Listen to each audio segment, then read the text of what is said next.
Ce n'est pas assez de savoir qu'il y a deux maîtres à servir, ou Dieu ou le péché, Romains 6, 15, 22, et de se donner à Dieu seul.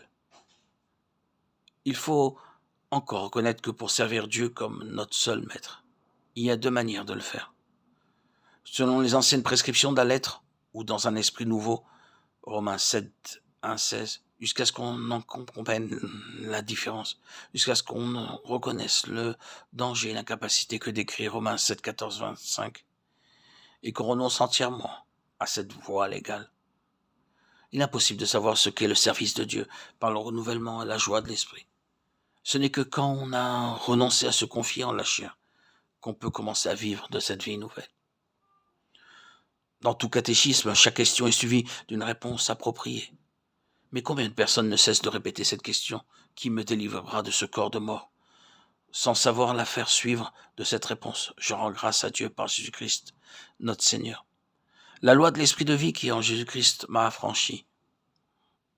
C'est cette réponse-là que développe Romains 8, 1, 16. Jamais ne faites cette question sans la faire suivre aussitôt de cette réponse. Le mot loi s'emploie dans deux sens. Dans la nature, il désigne la règle intérieure, en vertu de laquelle une force naturelle agit. Et alors, il sert à exprimer cette force même. Dans le domaine moral, il désigne la règle extérieure à laquelle doit se conformer toute personne qui n'agirait pas ainsi spontanément. La loi extérieure est toujours la preuve du défaut de loi intérieure. Quand la loi intérieure prévaut, la loi extérieure n'est plus nécessaire. Si vous êtes conduit par l'esprit, vous n'êtes pas sous la loi. Galates 5, 18. Quand l'esprit demeure en vous, il vous libère de la loi. Tout le secret de la sanctification se trouve dans cette promesse de la nouvelle alliance. Je mettrai ma loi dedans d'eux et je l'écrirai dans leur cœur. Jérémie 31, 33, Hébreux 8, 10. Comme chaque plante se développe spontanément en obéissant à la loi que Dieu a placée dans son intérieur, de même le croyant qui accueille dans sa plénitude la promesse de la nouvelle alliance marche selon la puissance de cette loi intérieure. L'habitation de l'esprit au-dedans délivre de la loi au-dehors.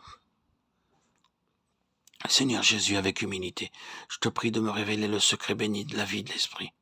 Enseigne-moi ce que c'est que d'être mort à la loi, de ne plus servir Dieu selon les anciennes prescriptions de la lettre. Enseigne-moi comment je puis être lié à un autre, à toi-même, le Christ ressuscité, par qui nous pouvons porter des fruits à Dieu, le servant dans un esprit nouveau.